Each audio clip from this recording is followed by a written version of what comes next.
मैं सूरज भारती आप सभी का वर्ड इनकार्नेशन में स्वागत करता हूं। आज का वर्ड है प्रोडक्शन, उत्पादन। यानी आज के सेशन में हम लोग यही समझने का प्रयास करेंगे कि कैसे नई वस्तुओं का निर्माण होता है और इस निर्माण प्रक्रिया में कौन कौन से वैसे घटक है जिसके माध्यम से हम लोग निर्माण प्रक्रिया को पूरी करते हैं या किसी भी नई वस्तु को बनाते हैं। सबसे पहले बात करते हैं अगर कंपोनेंट ऑफ प्रोडक्शन यानी उत्पादन के घटक की, तो इसके सामान्यतः 4 प्रमुख घटक है। इससे आशा यही है कि अगर हम किसी वस्तु का निर्माण करते हैं तो कौन कौन सी वैसे प्रमुख चीज़ें हैं जिनकी हमें आवश्यकता पड़ती है निर्माण प्रक्रिया के समय। तो इन चारों को इस सेशन में हम लोग इन चारों का चर्चा करेंगे। सबसे पहले बात करते हैं भूमि, उसके बाद से श्रम, उसके बाद से भौतिक पूंजी और चौथी है मानव पूंजी। इन चारों के बगैर हम किसी भी नई वस्तु का निर्माण नहीं कर सकते। बात करते हैं भूमि की।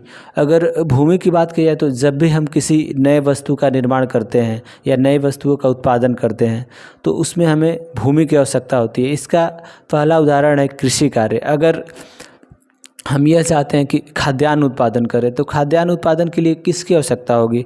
फसल उगाने की, और फसल उगाने के लिए हमें ज़मीन की ज़रूरत होगी। तो इसलिए भूमि अति आवश्यक है। अगर कृषि कार्य को छोड़ दिया जाए, गैर कृषि कार्य किया जाए या विनिर्माण किसी नई वस्तुओं का निर्माण किया जाए तो उसके लिए हमें छोटे मोटे फैक्ट्री बनाना पड़ेगा, और फैक्ट्री के लिए क्या करना पड़ेगा? हमें ज़मीन की आवश्यकता होती है। तो यानी कि सामान्यतः किसी भी वस्तु के निर्माण के लिए हमें सर्वप्रथम भूमि की आवश्यकता होती है। अब बात करते हैं श्रम की। तो श्रम की बात की जाए तो अगर कोई भी हम उद्योग धंधा लगाते हैं या कृषि कार्य ही क्यों न करें, इसके लिए हमें श्रम करने की आवश्यकता होती है। जैसे कृषि कार्य में क्या होता है, जैसे खेतों में जो भी अगर फसल लगाते हैं तो उसके लिए हमें खुद परिश्रम करना पड़ता है या मजदूरों के माध्यम से उसमें श्रम की आवश्यकता होती है। तो इसलिए श्रम किसी भी उत्पादन के लिए अति आवश्यक है। और जैसे अगर उद्योग धंधों की बात की जाए तो इसमें भी श्रम होता है। इसमें 2 तरीके का श्रम होता है। पहला होता है एक बौद्धिक श्रम और दूसरा होता है शारीरिक श्रम। बौद्धिक श्रम की बात की जाए तो जो भी उद्योग फैक्ट्रियों में जो बड़े ऑफिशियल्स होते हैं, जो भी ऑफिशियल वर्क करते हैं, उनका कार्य होता है बौद्धिक श्रम। और दूसरा होता है शारीरिक श्रम की बात की जाए तो इसमें क्या होता है, जो भी मजदूर होते हैं, मोटे जो काम होते हैं या शारीरिक कार्य होते हैं, उसको बोलते हैं शारीरिक श्रम। अब बात करते हैं भौतिक पूंजी।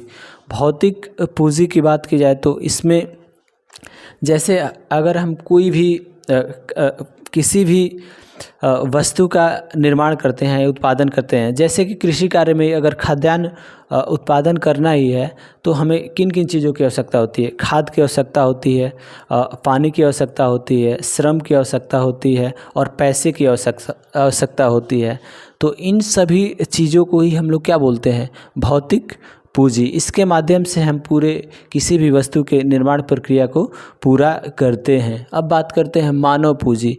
मानव पूंजी की बात की जाए तो यह अपने आप में बहुत ही महत्वपूर्ण चीज़ है, क्योंकि प्रोडक्शन तो सभी लोग करते हैं लेकिन कुछ लोगों के जो भी प्रोडक्शन होते हैं वो ज़्यादा बाज़ार में बिकते हैं। इसका सबसे बड़ा कारण है मानव पूंजी।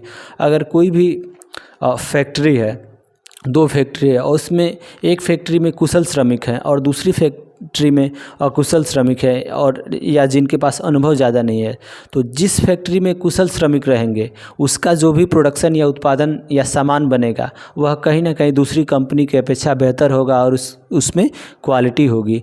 तो मानव पूंजी से आशा ये है कि अगर कोई भी मनुष्य है उसके पास कौशल हो, अनुभव हो, शिक्षा हो और संचार यानी जिसे हम लोग सामान्य भाषा में कम्युनिकेशन बोल सकते हैं, अगर ये सभी चीज़ें अच्छी हों और संरचनात्मक बुद्धि हो यानी कि नई चीज़ें सोचने की क्षमता हो, तो वैसे उन्हीं सब गुणों को हम लोग मानव पूंजी बोलते हैं।